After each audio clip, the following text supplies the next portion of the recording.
Hello, Uniqca. Are you okay if we record this for Samson University? Oh, sure, sure. Great, thank you. Hi, everybody. Thanks for joining us today. This is our Samson Properties Real Estate Investment Club. And I'm so excited today because we have Uniqca Powell with us. And she is a Washington, D.C. resident. She's been doing real estate for quite a while and has experience in a lot of different areas. So she has volunteered to be our speaker today to talk about all the various ways that you can invest in real estate in Washington, D.C. But first, Uniqca, we'd like to get a little bit of background with you because you are our Samson agent. So tell us, how did you get into real estate? What's some of your experiences? How long have you been with Samson? You know, all those good things. And then talk a little bit about, maybe what's your favorite way of investing in Washington, D.C., and then some of the other ways. And I know you've got experience on all sides with they're investing in terms of financing, purchasing for yourself, purchasing for others, construction, things like that. So I'm really excited, and thank you again for being here today because you have such valuable information. So tell us about yourself. Well, first of all, I guess you can say that I was born with a real estate spoon in my mouth because actually my father had a 10-bedroom home growing up in the Brightwood neighborhood of Washington, D.C. And in that home, he rented out 10 of our bedrooms and we lived on the main level. Okay. For the first 20, I would say 20 years of my life before my father passed, I actually was being trained in that arena, obviously, with me seeing that most of my life. So when he passed, I continued to rent the property out, be the property manager at 19. Wow. And all of it by means of just watching. I learned from watching my father. Also, I have 10 years of working on behind the scenes in the mortgage banking arena with multifamily as well. So when I was at the mortgage banking firm in Bethesda, that's when I received my real estate license to do single family. So, but before me getting my real estate license, I had a passion for going downtown, doing investigating foreclosures, things when people were in default and things of that nature. They had a website at the Recorder of Deeds that you could go to and look up all the information. And at that time, they had something called Notice of Foreclosure. So it would be like a 30 to 45-day window back in 2001 that would show you how much time a homeowner had to be able to, before they went into foreclosure. So what I would do was strategize an A plan, a B plan, and a C plan for the homeowner. And I would go to them and let them knock on their door. We can't do that now, but I would knock on the door and I would say, were you aware that your home is going up for foreclosure? And it was like, I know, or whatever. I said, yes, it's going up for foreclosure. I said, however, we have a way in which we can help you to keep your home, right? So we'll first try to help them to keep their home, right? And if they could not keep their home, then we would either try to buy their home or help them to sell their home, right? Either one of the three. But the first thing would be to look out for their best interest to help them to keep the home. So this is what we would do, but we would mainly try to get properties that were, this is my husband and I, because my husband is a contractor and my husband is also a designer. So we were teaming up. I would get, do the investigating and then he would do the design and build. So the agent that I had at that time, we were looking at a property that was going through the tax sale, and I tracked it all the way down, and I'll be talking to you all about that later, but I tracked that property all the way down to it finally going in as like I want to call it's a pocket sale. It was a pocket sale. The agent didn't put on the MLS, but it went from tax sale to being a probate and being on the market. And we had been tracking it, so we were able to find it. And so we used our agent. And so when I was telling the agent what I was doing about the investigating, he was like, Uniqca, you should get your real estate license. All that investigating you're doing going downtown. So my husband said, yeah, that would be a good idea. So we tagged up my husband. We formulated a business called Farmers Home. Actually, it was, Farmers Home Improvement. is what it was called back then. What we'll do is try to get the house for a low price, and I'll get into that later. Get the house for a low price. We would flip it and try to sell it so that we could still give first-time home buyers like 6% closing at that time and things of that nature, and really do a good job at renovating it. And I'll be discussing that later on. So that's kind of how it began. Very good. All right. And I know we've talked about that you've got some examples of some of the things that you have done, some of the things that you bought, you've got numbers. And that's always the question, right? When you're in real estate, it's like, okay, how do I figure out, you know, what's the amount of money I have to put into it?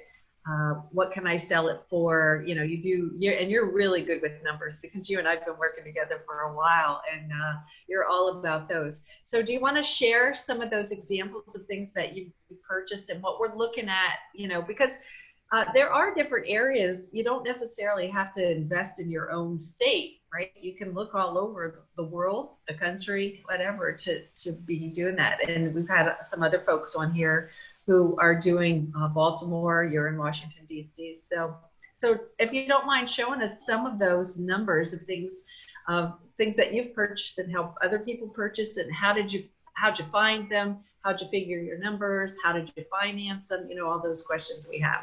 Yes, definitely. It'll be my pleasure. So basically, I'm literally going to show you. Let me pull up my screen. I'm going to show you a variety of properties. This first property, my husband and I had acquired in an auction. And at the time, we were going through Alex Cooper. And let's see here. Pulling it up. And it's the first few. All right, so this first one is actually a condo. All right. And what you're going to be looking at is what it looked like after we renovated it. Okay. So what I sold it for. But let me tell you a little bit of background first before I show you the pictures. So this particular property was a 1-bedroom, 1-bath condo.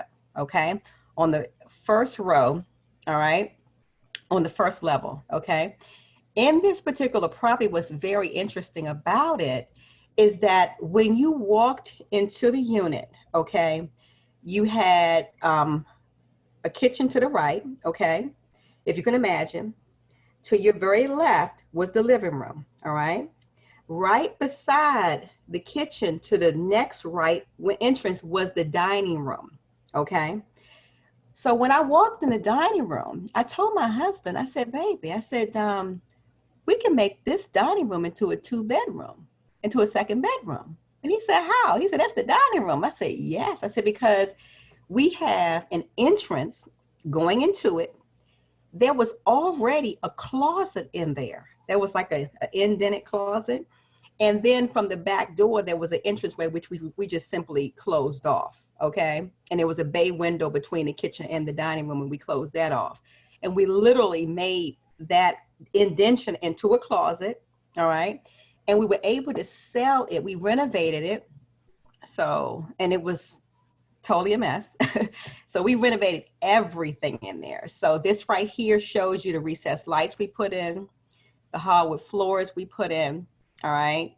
You'll also see where we actually, you don't see it here, but we actually installed a tankless hot water heater.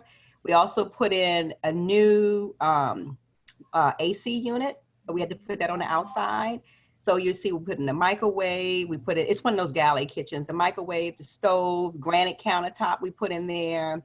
Again, on this side, so it was on this side here to the right, we see we put the dishwasher and the whole 9 yards. So with stainless steel appliances, etc. And this right here is the backyard.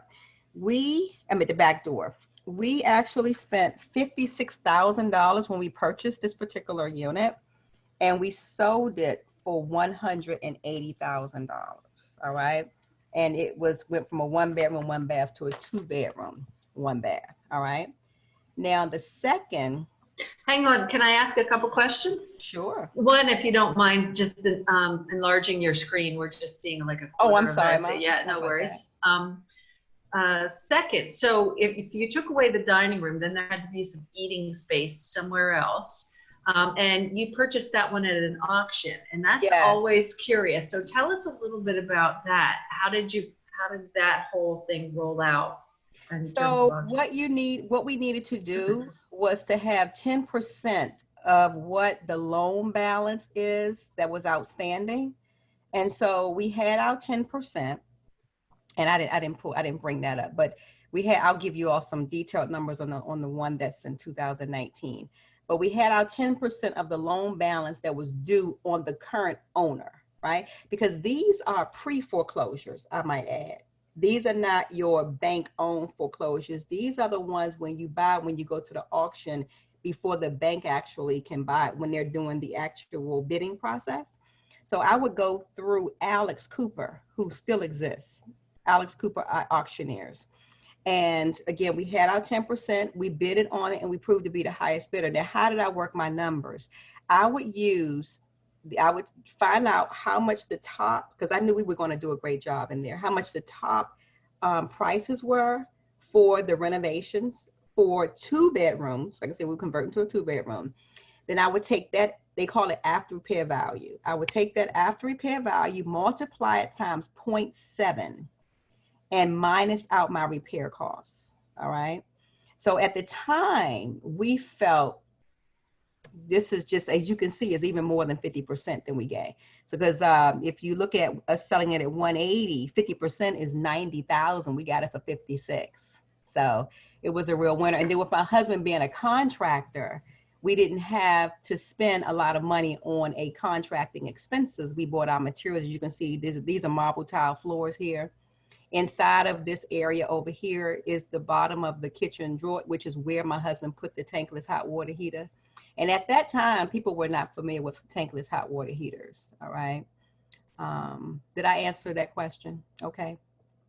Yeah, but Yeah. those were the numbers that we use. I had like a spreadsheet that I would use, and to be able to do that. But that's basically the numbers that we use. We would take 70% after repair value, and that bottom number would be my offer price or below.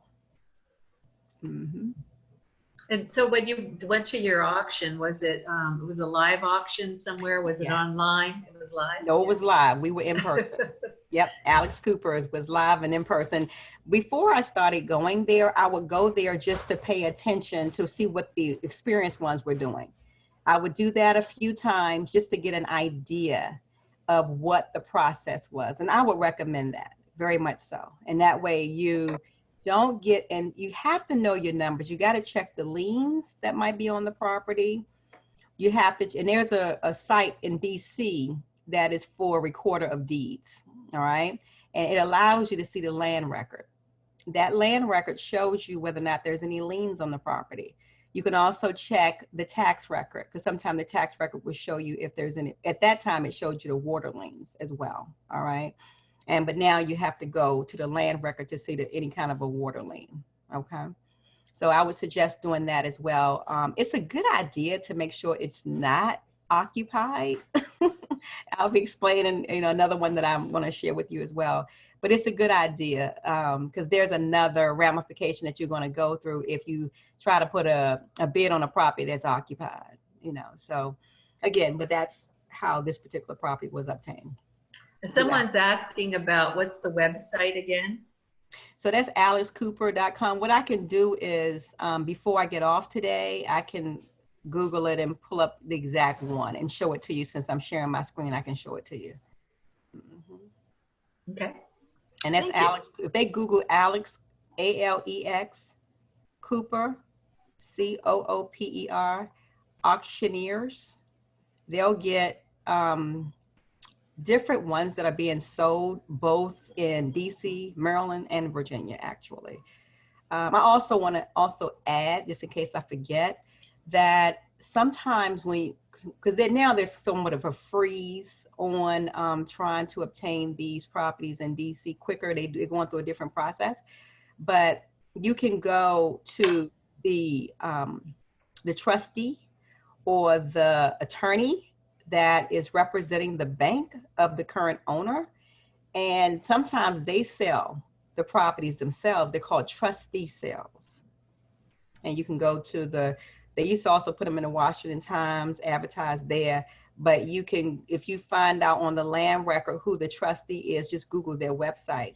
And right on their website, the attorney's website, they also will show when they're going to do the sale. Mm-hmm. Yeah, and there's some of them. Well, it depends. You can get on their email lists and things like that with things that might be coming up. Does he do that as well? That you can become part of their email list if they've got upcoming auctions? I haven't seen them do that. Not the trustee sites, but maybe Alex Cooper.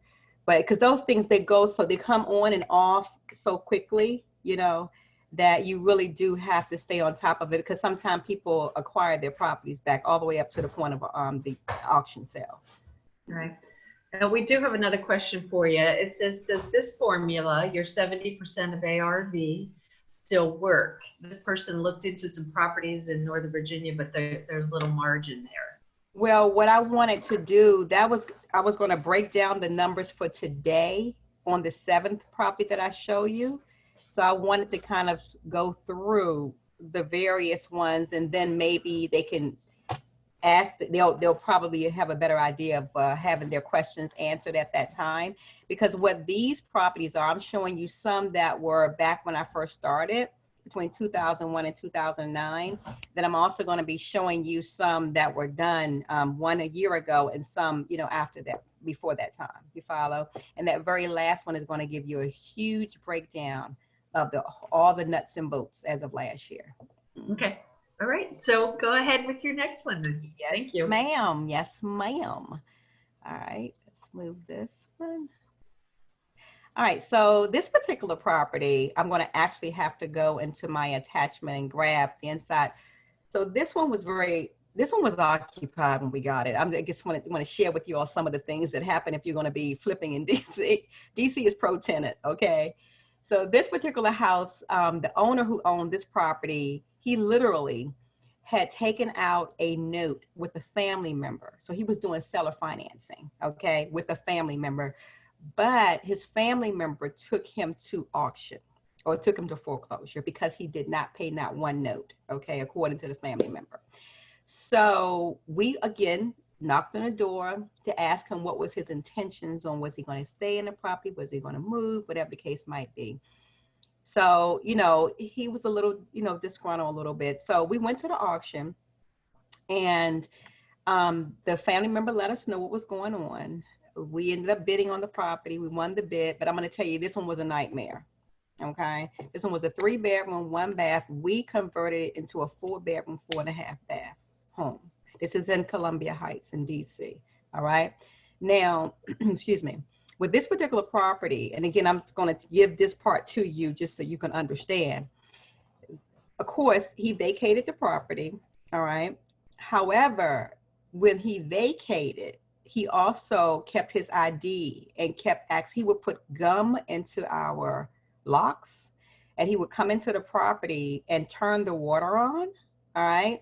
And the water would just flood, and we ended up having mold. Okay. So we had to get in there and bleach it out real good, but we ended up having to take him to, because he was actually running for council.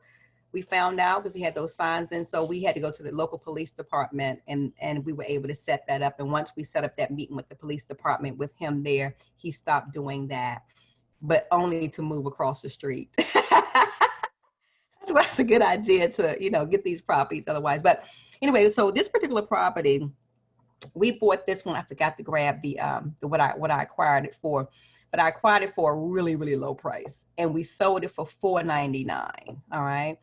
And so we made a good amount of money on this property. But with my husband and I, we tend to put about $100,000 into the property when we're flipping it.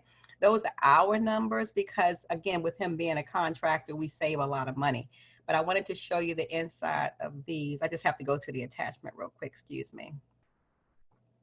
So I did, this right here is the main exterior, and this is the main entrance. Can you all see this okay? This is the living room. This is the fireplace. All right, I'm going to show you. We did a half bath on the main level. Let me see if I can get to that. So, and we did a master suite on the main level. All right, and so we had a bath and a half on the main level, And we had, we put hardwood floors in here, the whole nine, the recessed lights, the fireplace was already there.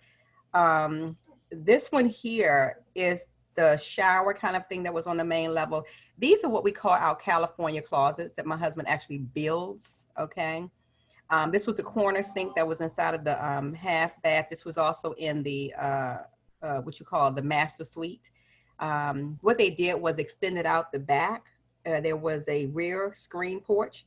They extended all that back so they were able to put to the left-hand side master suite, to the right-hand side extend the kitchen. And I'm just going to flow through giving you all an idea of how we did that entire kitchen going all the way back there. And this right here was like a little area that we had a recessed light to come by. How my husband also did exposed brick. We did California, think closets for the shoes, you know, just little things that persons can do. So again, what we did was at the top of the stairs where that one bathroom was, we closed off that door at the top of the stairs and we opened it up inside, opened up the entrance door inside of the second bedroom. So that second bedroom can have its bedroom and a bathroom. And on the other side, they had, if we had a bedroom and a bathroom. So that means we had 2 bedroom suites on the upstairs level, 1 bedroom suite on the lower level, and another suite in the basement. Okay. So I'm just going to scan through here real quickly. All right. So y'all can kind of see what happened. But again, this was another deal. My husband also built this shed in the back, and it actually has electricity. Okay. All right. So, and we did off-street parking. All right. So again, that's an idea of what that one looked like. Again, another deal that I got off the auction. All right. Let me go back up. Uniqca, while you're doing that, how difficult and how long does it take to get permits in Washington, D.C. for some of that? So my husband's actually doing one right now, and it is, they're doing an addition on the back. And they use something called a expediter. And I guess it really depends on the expediter. When he did the actual building permit on this, and I'm talking about recently, this one I'm talking about now. This is over here in Woodbridge. So when they got the permit, it only took a few weeks for the ones for the actual building. But for the addition, this one has been months and months and months, you know, but I think it's because he switched expediters. You know, so it really depends on who you have facilitating your things. That's what I believe. All right. So one took a few weeks just for the actual building, and that was it's a total gut job. But on the addition, it's a little longer. Mm-hmm. Any other questions on that so far? Okay, I'll move on to the third one. Now, this one was interesting. All right. This one is in Fort DuPont Park. All right. It, I bought this one was $75,000, and I'm gonna tell you the year so you understand that it's not happening right now. All right. So this one I bought. It's a 3-bedroom, 1 bath, and we bought it on 12/17/04. All right. It had a tenant in the property. Okay. So me being an agent, again, I applied my A and B plan. So I went to the tenants and I asked them what were their plans. I said, were you aware that this property, again, same thing, were you aware that this property is coming up for foreclosure? No, I was not aware, you know. And I said, relax, it's going to be okay. I said, I'm a licensed real estate agent. You know, we just acquired the property, right? And I let them know, because we had to go back and let them know when we acquired it. So I let them know when we acquired it. I said, do not worry. I'm a licensed agent. Let us know what your intentions are. Did you want to stay, or what did you want to relocate? They're like, well, no, we want to leave. We want to move. I said, well, don't worry. I'm an agent. I can help you to do that. Right. So, and that's what we endeavored to do. But we showed them some places, but they went on and found something and moved on out. So when we went in, I said, man, we got this house for $75,000 and we got it appraised.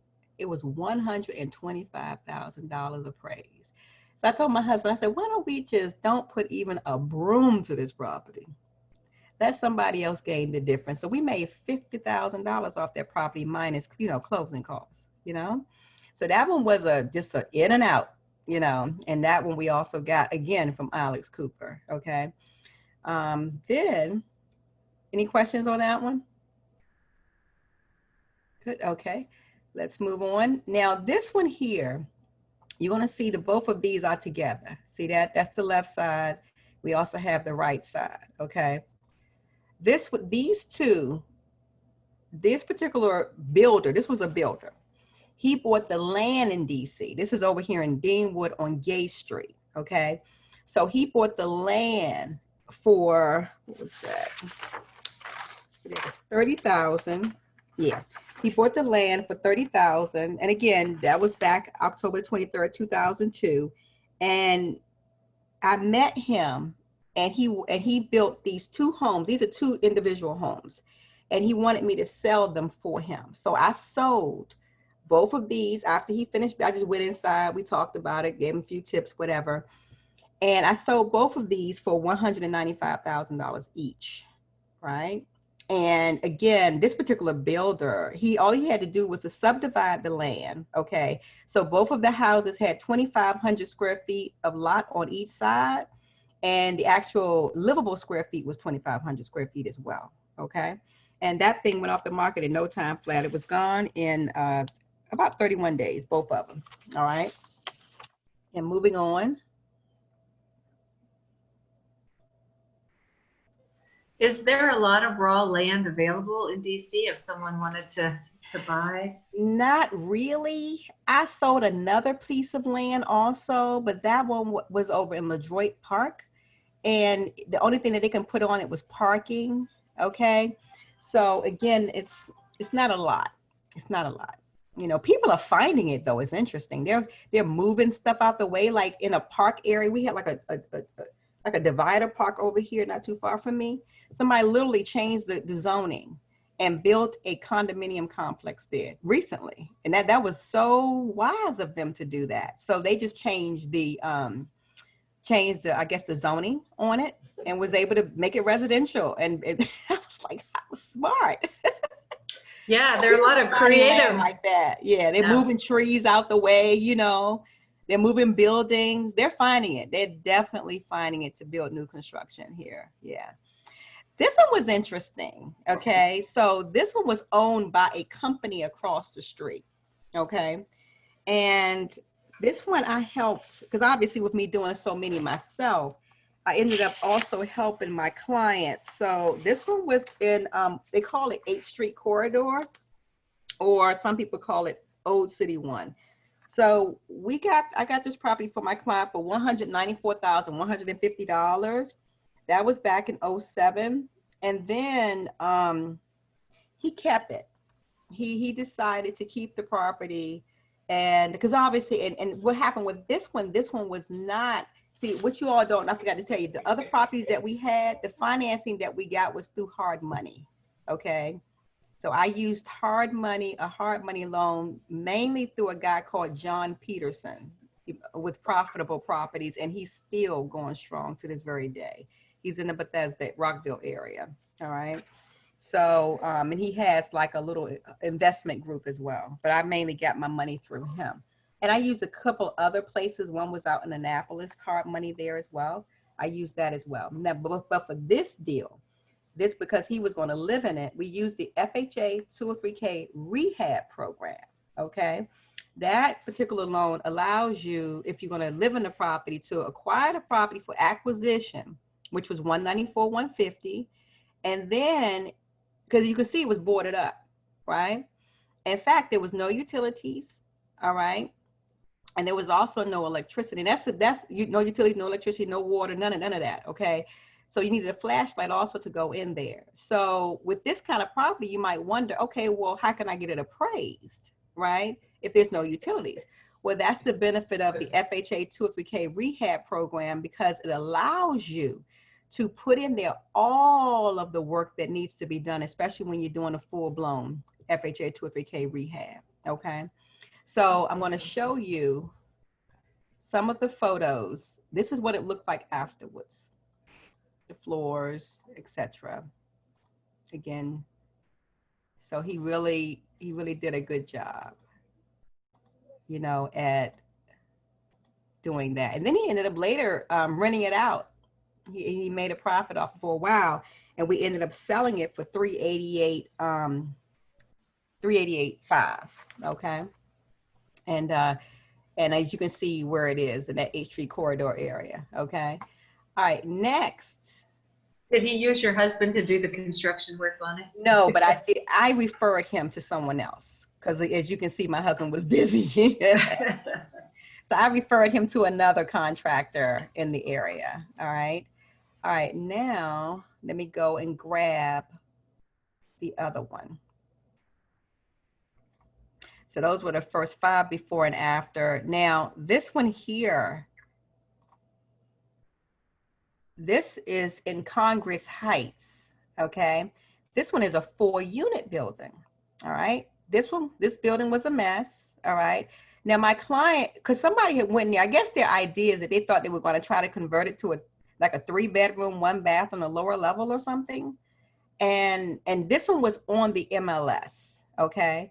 So I was able to find this deal on the MLS for my client because it's hard to find 4-unit buildings sometimes in DC. All right. At that time, this one was done in, this particular client still has this particular property. Hold on 1 second. This one was purchased at $159,000 at the time, and that was 3/12/2010.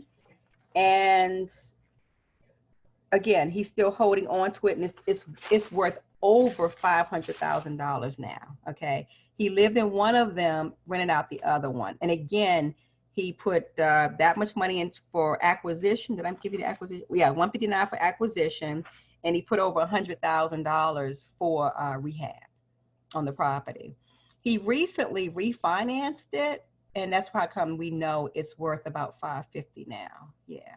And he has simply been collecting income on it. So again, that's for a buy and hold person. Okay, they can benefit from investing just by using FHA 203K rehab program. Okay. Then lastly, I got the last one. This one here, we're going to break out some numbers for you. This one we did last year. All right. This is the after. The before was kind of private. Couldn't show those to you, sorry. But I can give you all the numbers, okay?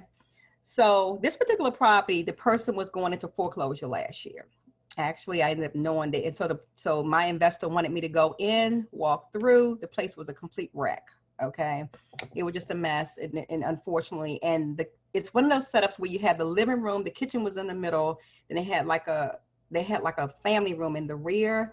The work really wasn't done very well. The person who bought it, when she bought it way back in 2004, the original owner, sometimes people have the FHA 203K rehab program, but they don't have a nice contractor.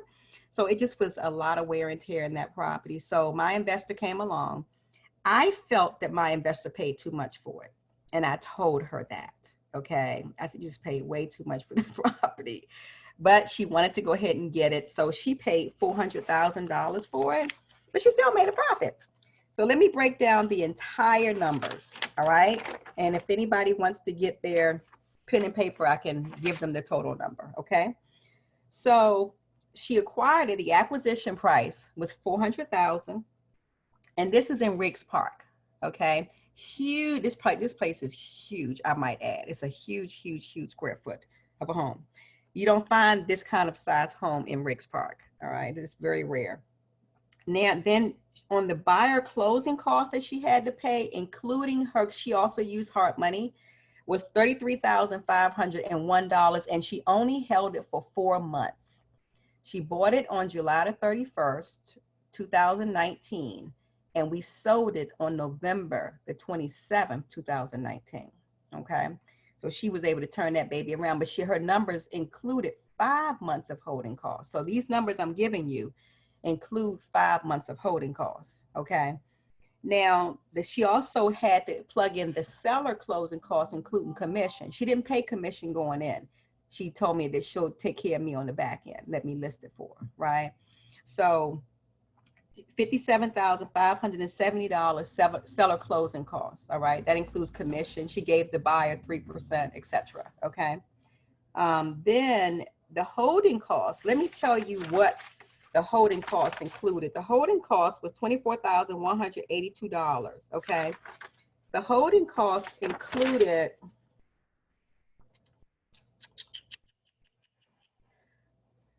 that's the buyers, okay. The holding cost was basically for the lawn to be constantly watered and taken care of during the process, her taxes, her gas, electric, water, and she paid 5 months on interest on her hard money loan, okay? Or 4 months on interest, okay, for the hard money loan. So that's what that holding cost included. Back to that page. So basically, and again, that holding cost number was $24,182. So I hope this is answering that person's question. Then the cost of her repairs was $88,590. Okay, $88,590. All right, that included also parking on the rear, etc., and a gate and so forth. So she did a lot of work in there. So let me show you the pictures of what she did. Let me see if I can widen this out for you. Can you see? Okay. All right. So basically this here, obviously, you know, she cared for the land. She had the fence in the back, etc. And this is after the work was done. She did, you know, the doors, the landscaping, the painting on the outside. In the middle here, you see where this little divider is? On the other side of that is where the kitchen used to be. So she literally moved the kitchen to the rear.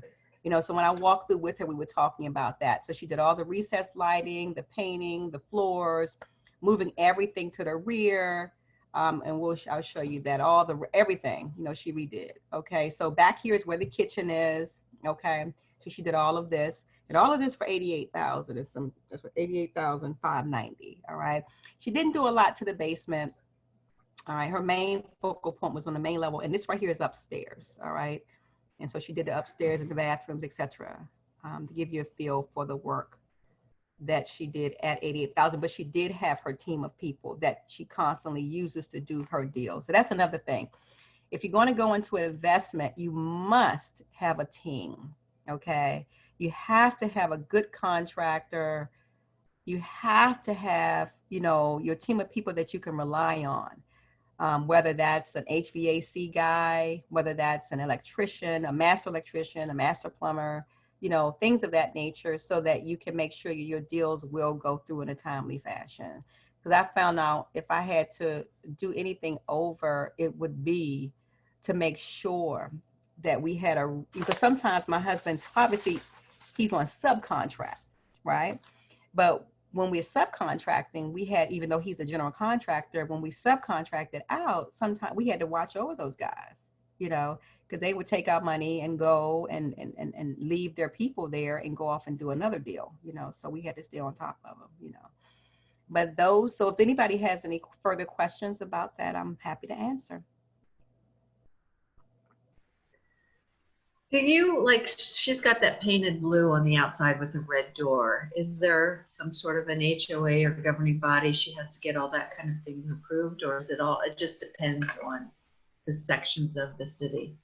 So I recommended that red door for her because of the fact that it's just one of those things that makes properties pop and they go quickly. In DC, that's a thing that they do, whether it's on Capitol Hill, whether it's in Georgetown, wherever it is, that's a thing that makes it pop.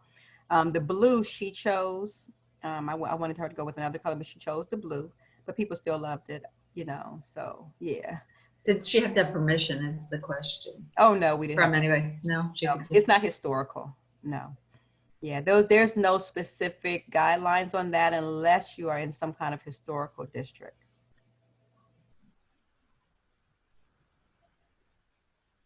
Cool. All right, we are ready for questions. How much was her net? So her net profit was 40, even like I told you, she paid too much, but she still earned 41,000. Hold on, I meant to mention that. $41,157 plus she saved 1 month because she finished on holding costs because she finished early, 1 month early. So it's probably about maybe 43,000. So even though she paid too much, in 4 months, she earned about $43,000. Okay, we have another question. Most of the auctions, where did it go? Most of the auctions don't let you see the property from inside. What do you do in this case?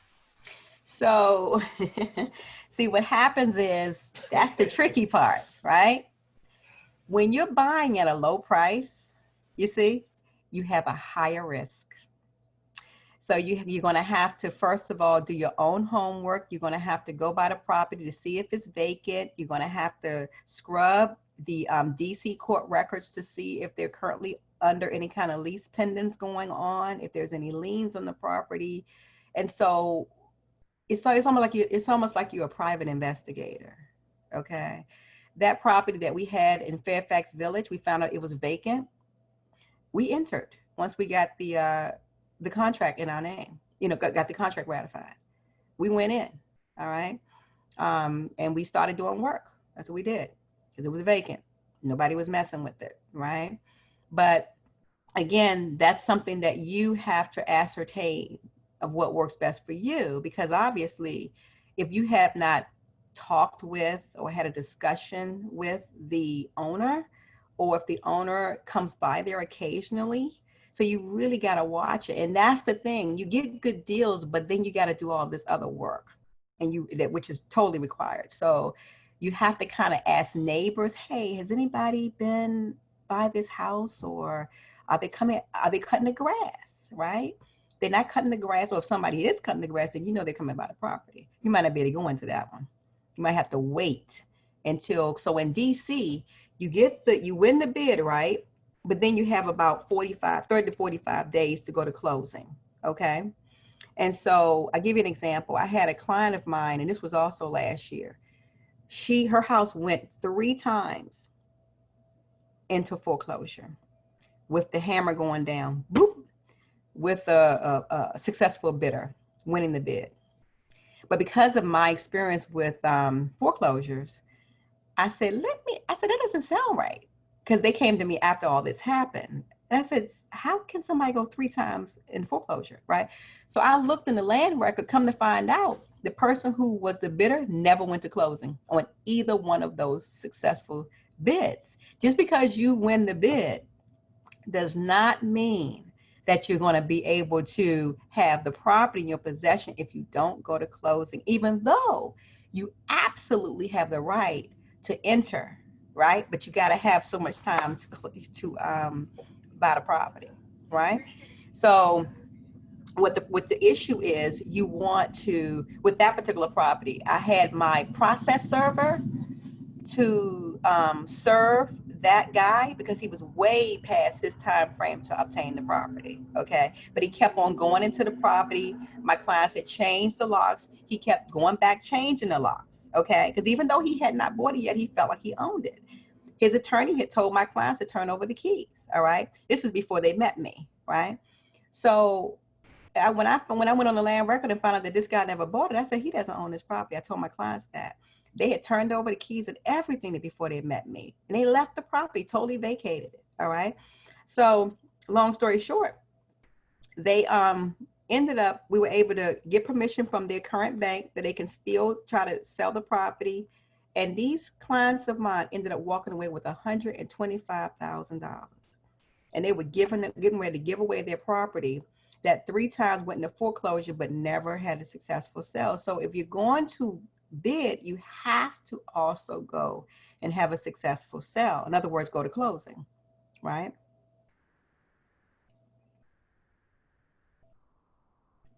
I can't hear you. We have a couple more questions coming in.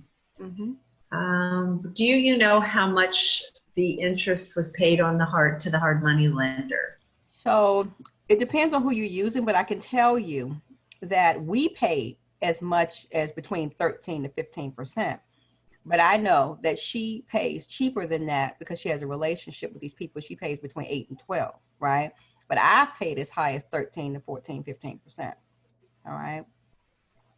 So, but mine, the hard money that I had, the way that this particular gentleman was coordinating with us, is that we didn't have to pay any monthly points. We didn't have to pay anything. All right.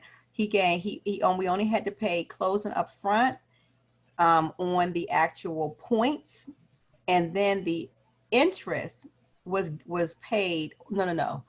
We paid the interest on the back end. So when I sold the property, that's when all their money was given. So I didn't have to pay any monthly fee. And this is the question that I asked, and that's what I would suggest people ask, is if you're doing hard money, ask them if there's any sort of monthly payment that's due, or can they pay it on the back end for that interest. This is what we did.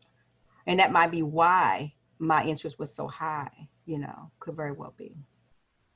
Okay. Most of the auctions also say that most of the liens will be removed at closing. What do we do if there are still liens on the home after it's acquired? So it depends on what you are doing.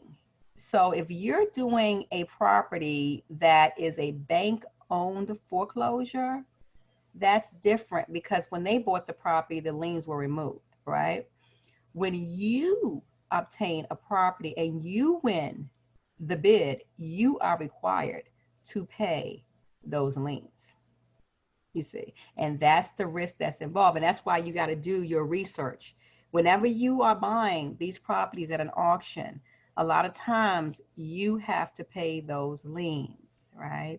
And so, but when the bank buys it back, let's say that the bank does not accept your offer at the auction, and the bank buys it back, and then the bank sells it. At that point, all liens have been removed, because now you're buying a bank-owned foreclosure or real estate-owned property, and that's not a pre-foreclosure. The way we bought ours was pre-foreclosure. The way my client bought last year was pre-foreclosure, you see. Okay. But the risk is higher, much, much higher. Mm-hmm. Do you take title insurance or any other kind of insurance during your repairs? Very good question. Absolutely have to take title insurance when I go to closing, because that's right, I didn't share that one with you. There was one I did at 301 17th Street. That one was the tax property, the probate property. And yes, I did. I shared that one with you. So that one, the one I told you that I bought in a via probate / tax sale. It was tax sale, but then it went probate. That particular property, the owner, okay, so they had two owners, all right? One was an owner, she died, and then the husband owned it, he died, okay? But they had made the wife's niece the personal representative of the estate, okay? So the wife, from a marriage that the husband had back in the 50s, please, Leroy, back in the 50s, came back, a relative of the first wife came back and said, we have an interest in this property, okay? And said that we should have 50% of the property that you all own. So I called my real estate attorney. Please make that a part of your team. I called my real estate attorney. She said, Uniqca, do you have title insurance? I was like, yes, I do. So she looked at the title insurance. She said, hey, this is no problem. They're going to pay me with your title insurance. And we went to court. When I got to court, my attorney was not there. The judge said, you're done. You're all cleared. Your attorney has already taken care of you. I didn't pay a dime. That was all for my title insurance, you see. What happened is the person was past their statutory limit, right? But my title insurance paid for all of that, okay? I do want to say one thing though. When you're buying these fixer-upper properties, you can't, if they need work, you cannot get standard insurance. You have to get builder's risk insurance. So as another part of your team, you want to have a insurance company that will cover your property with builder's risk insurance.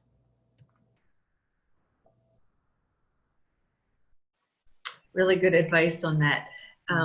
We do have another question, but before we go to that one, I'd like to ask you if you could talk a little bit more on buying things at tax sales and probates, and there is DC, because there are certain times when you buy properties that the owner still has X amount of time to come back and take possession of that home again, right? So what's your experience or your knowledge with that as well? So they used to give 18% on your money that you invested, the actual amount of taxes that were owed plus the surplus. And now that's down to 12%, just so you know, per annum. They usually do right now, they do their tax sales somewhere around June, around July, but you can usually get the list in DC. And again, I'm only speaking about DC. You can usually get the list around June. Okay. And then it just depends on the year. Sometimes they'll do the tax sale in July, but then I've seen cases where they did it in September. All right. So what happens? What happens is, first of all, they're going to collect the actual amount that's owed on taxes plus any surplus that you've bidded above the amount, right? So let's say that you are the successful bidder, all right, and you provide them with the money for the tax, for the amount of the taxes that were in default plus the surplus. Then what's going to happen is within 3 months, you have to do a title search, okay? So you have to do like an extensive title search because you have to know who to serve in the 6 month. So in the 6 month, so first of all, you do this title search within 3 months. Within the 6th month, you get to foreclose their right to redeem the property, but that's only in words, trust me, okay? So it's called foreclose their right to redeem it. So you literally have to serve all of the people who came up in the title search, okay? Then when you get kind of close to around that 6th to 12th month, all right, within that time period, because I had this to happen to me as well, the individual, before they totally, after they've done all of their investigating, etc., that individual could, and somebody could also come back and pay off the amount that is due. We were all the way to the point of actually acquiring a property. We knew that no one stayed in the property. We knew all the evidence about this particular property, that it was right behind us. It was on fire, the whole 9 yards. But somebody in May, so we did this, I gave the time frame. I gave you September, I gave you January, and now in May, somebody came back and they literally, even after we got our letter saying that we were able to get the property, that somebody paid off the taxes. All right. So just because, they tell you even in the meeting, this is just an investment. A lot of times, and what they did was they gave us 18% on our money that we invested. Now it's 12% on your money. The chances of you actually getting it is not, it's going to be some years. I had one client who went through tax sale. It took them 3 years to get the property, and they only got a lot. That's what they got. That's that lot that I sold, I'm telling you about. They got a lot in LaDroit Park, but it takes several years for them to finish the process. Yeah, so it's, you can make a lot of money, but there's definitely risk and definitely work involved in getting those properties. But it can be very lucrative. We have another question. How much? Oh, let me tell you this: the interest Okay. that they pay you on is only on the taxes due and not on the surplus, not on the amount that you bid it over. Okay.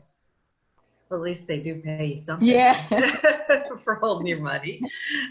Excuse me. How much average time does it take to update and sell? And then how can you get a list from the DC tax sale? Oh, that's really easy.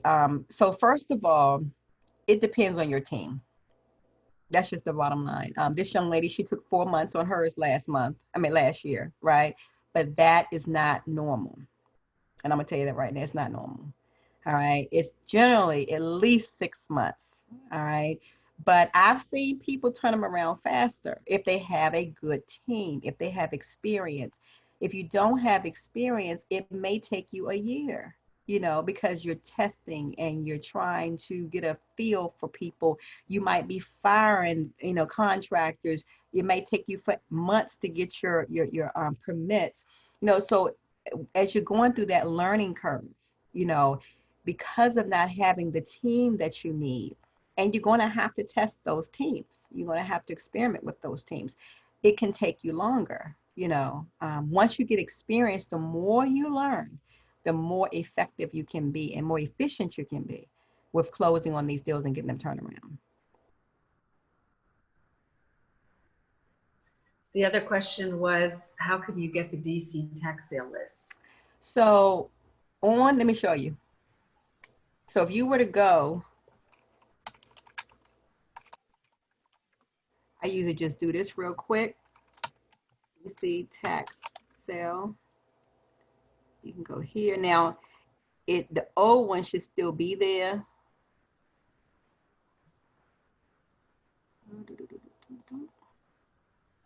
The one for 2000, with the COVID-19, I'm not sure if it's still going to be here, but you see here where it shows you the tax sale notices, right?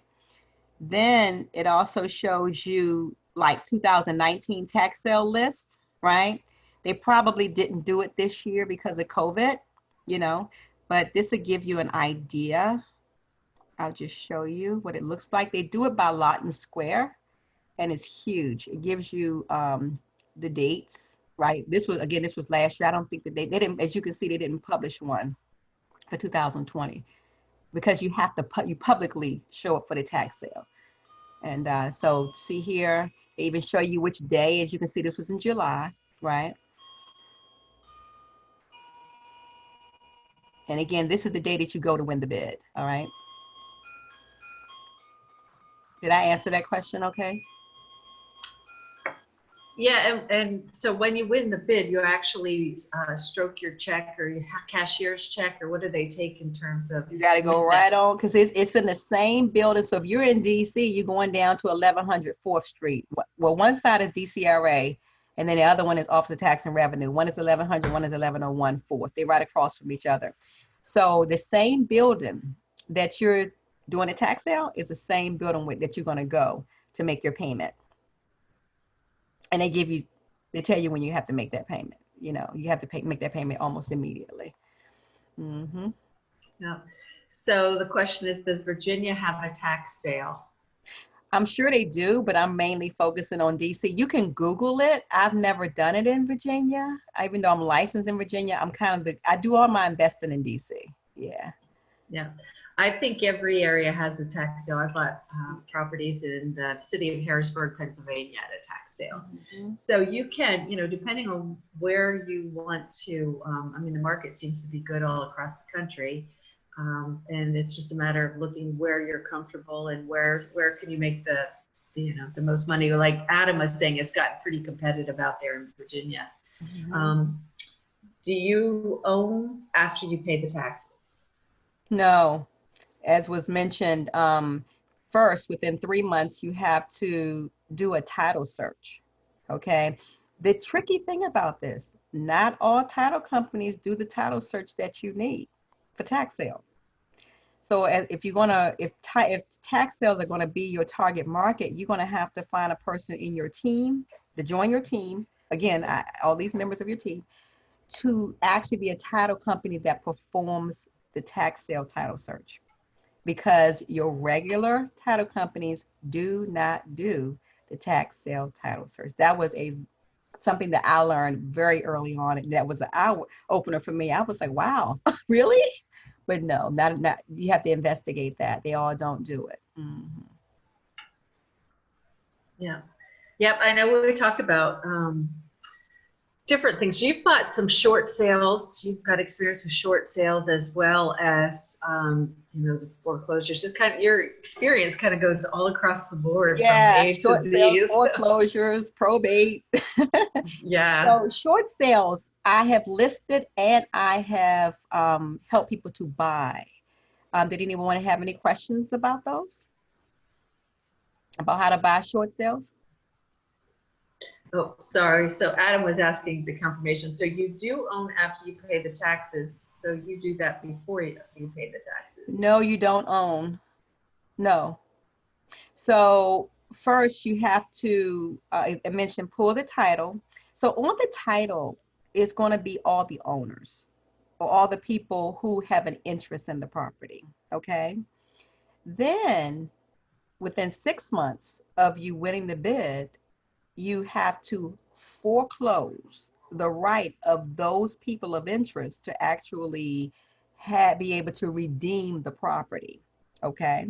So how do they do that? They send notices to all of those people of interest and owners to let them know that there has been a successful bidder on the property. All right. And so, and this gets recorded with the court. All right. Because if you pull up the DC court, you will see it. All right. So they win the bid per se. Okay. Now, it doesn't go in the land record though, because you don't own it. All right.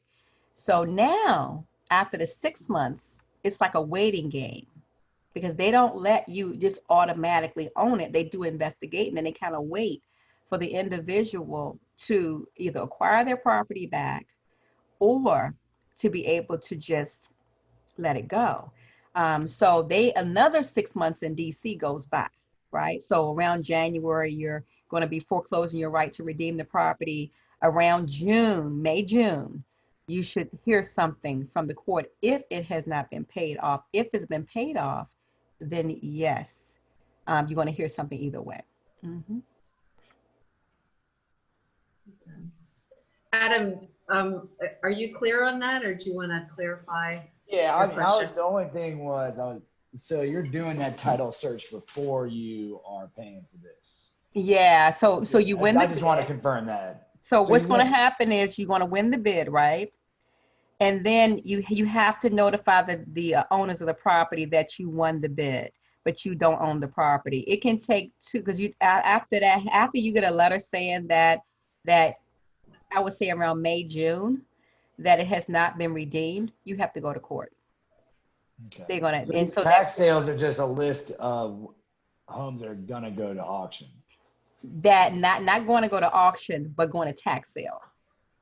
So that list that I just showed you. So you just bid. I mean, those taxes owed. You don't necessarily have to hit that number. It's just you have to hit the highest. Yeah. Number. So what you got to do is you're going to have to pay the amount that's owed plus your surplus, because what's going to happen is when you see the date on that particular tax sale, when you're there is a number of people there with you, right?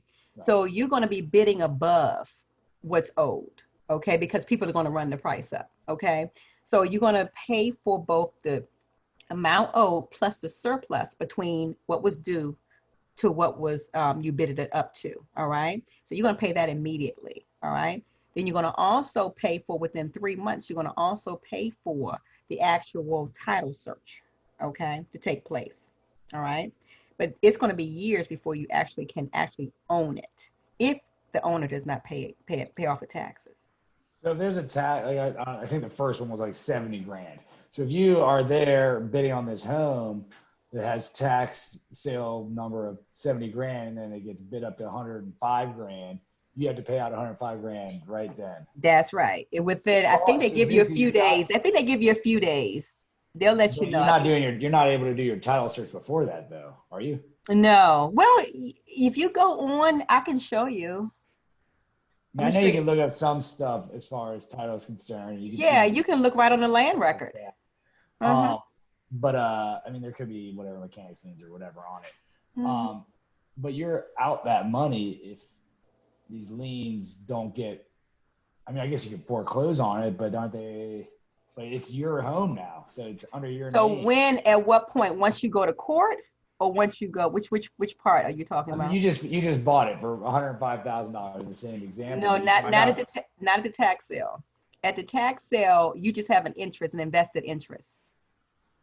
And so if you don't win the property, what's going to happen is if they redeem that property, what's going to happen is you're going to get your money back plus 12% interest on it, but you're not going to get the surplus money. You don't get the $35,000 back. Sounds like playing poker. Okay, so let's go back to, all right, so you buy it $105,000 and so now you gave them the $105,000. Now you have to clear all the liens essentially that are on it. So you can't clear the liens because you don't own it yet. But the title company can. You have to pay the title company to clear the liens. So it's but to clear the liens, you need to come up with the cash, or you need to get them to negotiate to a lower price, right? So what has to happen is you're not really going to be doing that yet until you officially own the property. All right. So the initial title search is for you to be able to find out who the owners are and who the people of interest are. All right.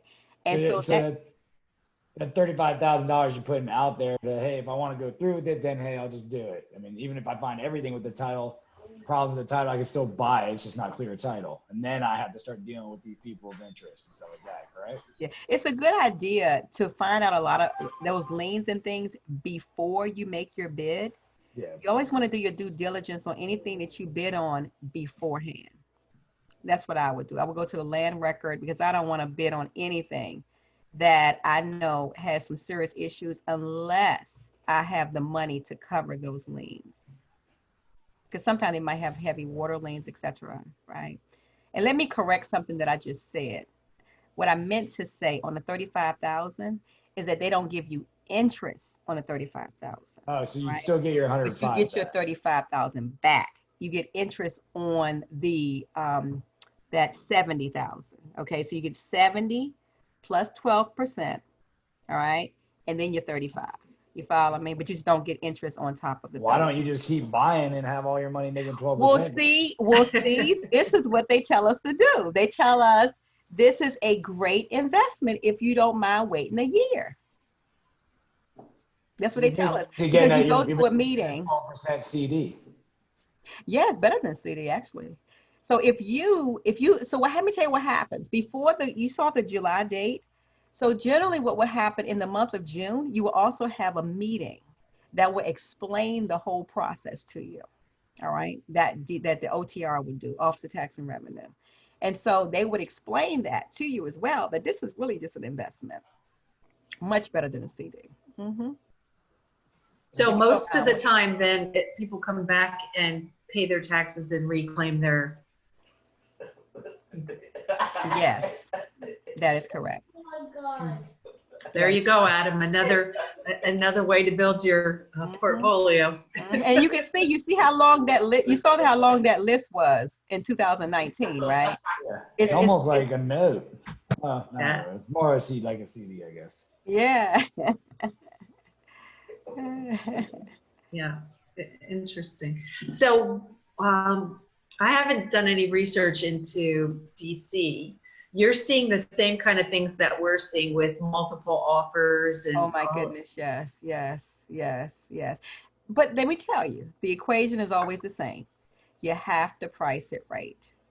If it's like, for instance, the house across the street from me, unfortunately, they used someone, I guess, who wasn't familiar with the area, and that really is a fixer-upper property, but she priced it as a renovated property, unfortunately. So it's been sitting. So normally the houses around here, they go very quickly, but you have to price them right. Okay, so somebody needs a 203 FHA loan for that one, right? And yeah, they could get one. They could if the owner, they have to acquire it for the right price, you see. So if the owner doesn't have a true sense of what the real value should be, then I wouldn't recommend my client to pay, much higher than they should, because it's just priced way too high. So with the FHA 203K rehab loan, they take the acquisition price plus the rehab amount and they make it into one loan, right? But at closing, your initial closing, they're going to give you the money for acquisition, and then the rest of the money is given to you in draws after each phase is completed. mm-hmm. Very good. Any more questions from Uniqca? I know somebody wanted you to hit short sales when we asked the question. Okay. So we have a few minutes if you want to just kind of briefly go over. Sure. Oh, Adam's got something too. Sure. He's saying buy, or is he? Oh, all right. Okay. Leaving us. Bye, All right. Adam. All right. What is the question on short sales? We talked about that. You didn't really talk about short sales. You said you've done buy and sell side. Just maybe if you could hit some highlights and some pointers for both sides. Do they want to know anything specifically? No, they just said talk about them. Sure. So with short sales, if I'm on the buy side, okay, then my mind is already thinking of what the seller needs to do in order for this property to be in a position for me to do the best that I can for my client. What does that mean? That means that although the property's on the market, if the seller is not familiar with the fact that he or she needs to have their bank statements, pay stubs, W-2s, all their financing, their hardship letters, and things of that nature together, then even if we submit an offer, it cannot be reviewed unless the owner has put together the short sale package, okay? So one of the first questions that I'm going to ask the listing agent as I represent my buyer is, first of all, how many lenders are involved, okay, with the short sale. If they say one or two, whatever the case might be, I want to know, has the short sale been approved, or has the short sale package been sent to the buyer or the current owner of the property, okay? And if the agent says, well, no, my client hasn't really been cooperative with the bank, because sometimes they might say that, right? And I don't know when we're going to have all of our documents together. Well, if you send an offer over, we don't know when things might be looked at. All right. However, if the agent says, oh yeah, we got everything together, all we need is an offer, I've talked with the negotiator, you kind of know. So they just need an offer. Now, if they have never had a contract in hand before, then the price has not been approved. Okay. So you submit your offer in. All right. What has to happen is the seller is going to, if they like it, going to execute the contract. But what you have to have with that contract before you submit it is a preliminary HUD-1 or preliminary closure disclosure. It has to show the seller as well as the bank how much, based on your offer, how much is going to ultimately go to the seller's bank. All right. So they have to know how much they're losing. All right. Now, once that goes in, then it can take 30, 60, 90 days. Mine have taken about 60 days.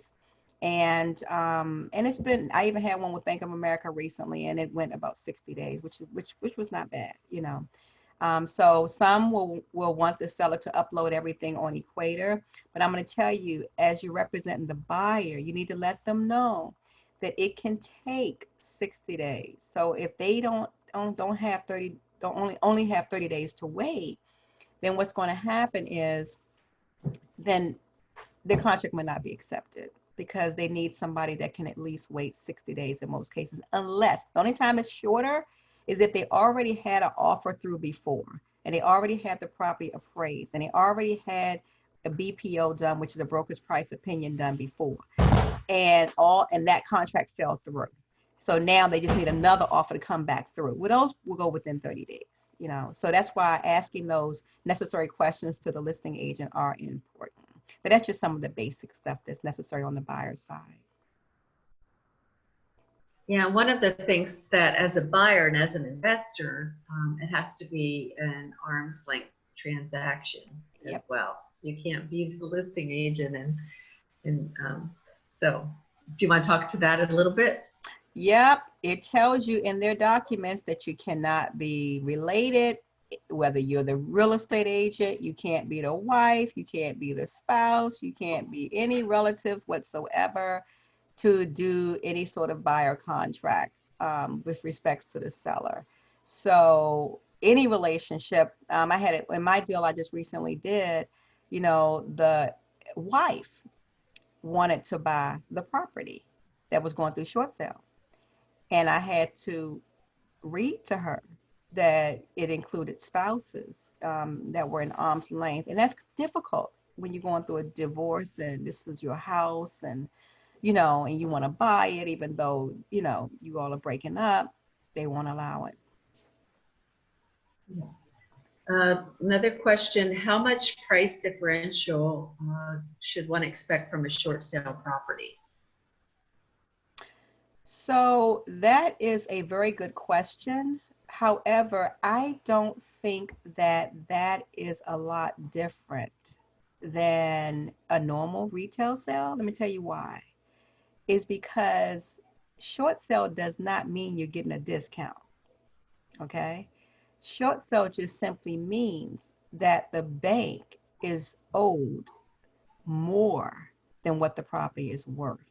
And so they have to accept less according to what? Less than what is owed to them.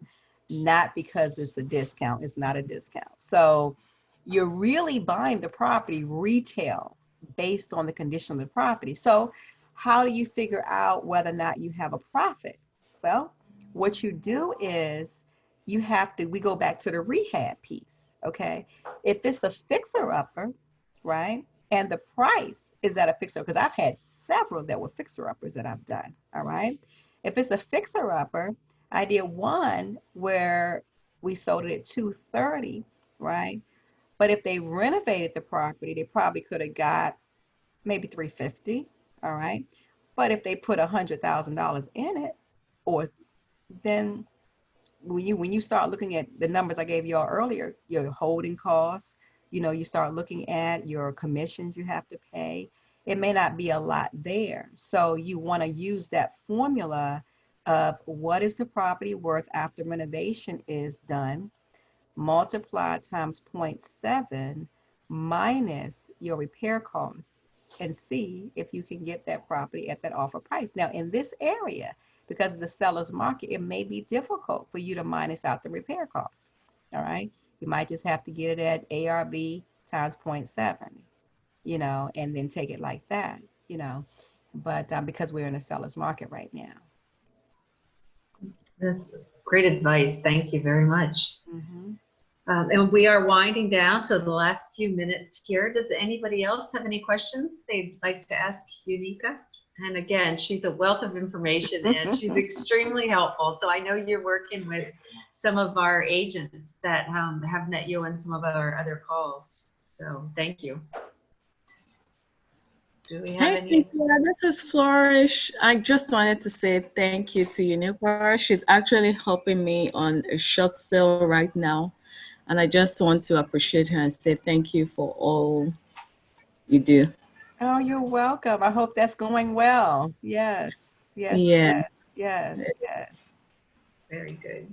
Yeah, Thank I'm you. trying to think if there's something that is important that I missed.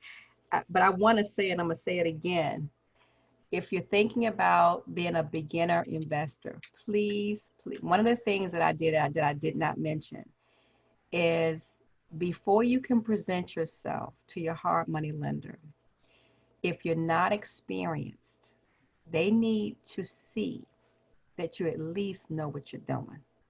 So if I have to leave here, I want to make sure I say one very important thing. And that is I put together a financial statement. All right. I showed them, what I mean them, I mean my money people. All right. I showed them how much capital we had. When I first started out, I used my line of credit from my home. That was my very first deal I did. I did a home equity line of credit, pulled that out, and used that to be able to have some kind of an asset, available liquid asset, number one. Number two, you want to see what your credit is like. So you want to put together a financial statement that's going to show your cash flow. All right. You also need some sort of a curriculum vitae to explain about your company, what your goals are, what your exit strategy is, what your numbers are, how much you want to put into this property, how much you're going to acquire it for, what you're going to do to it. They want to know. And then what kind of profit you're going to gain out of it. All right. You got to have those numbers together, Then they need to know, okay, if you don't have the experience, who are you working with that's experienced? What does that team look like? What does that structure look like? How do I know they're going to be able to finish the job? You see? So before I put my money in any of that, those would be the things that I would do first, because you can't go to an auction. You can go and just see how it goes. And I wouldn't put a contract on anything unless I had, the end together, because you make your money at the beginning as to how you buy the property. So you want to make sure your team is ready to go and everything is on point, because if you don't have those contractors together and everything in order, you can lose money. It can become like an alligator for you. Yeah, definitely. Because that's even why I tell my regular clients that you can buy property all day long. The question is, how do you get out of it, not how do you get into it, right? Mm-hmm. But that's the smart buy. just to let everybody know, I put in the chat is the Samson Properties Real Estate Investor Club Facebook page. It's a private page, so you can click on there. You have to answer a few questions, and we'll put you in. But it's a great way to connect with everybody at Samson who's doing investing, or maybe you come across something that you'd like to have some help with, or you want to sell to somebody. And then I also put Uniqca's information, her Brightwood Tacoma Real Estate at gmail.com for your email in case anybody wants to get in touch with you. So really, really great information. It's an opportunity to think about investing in other areas, and you could probably have a private conversation with Uniqca about, you know, like any city, some areas are better investments than others. Some have better returns, you know, some sell faster. So you would be our expert in that area, because I don't know DC at all. So anyway, well, thank you. Anybody have any last minute questions before we say goodbye? Oh, all right. We'll see y'all in the Facebook group. Thank y'all very much. If anybody is interested in land acquisitions or what does it take to buy land, or at 1 o'clock we have another class going about all the ins and outs and the tricks and tips and hacks about buying land. So we'll see you there. Thank you guys. Bye.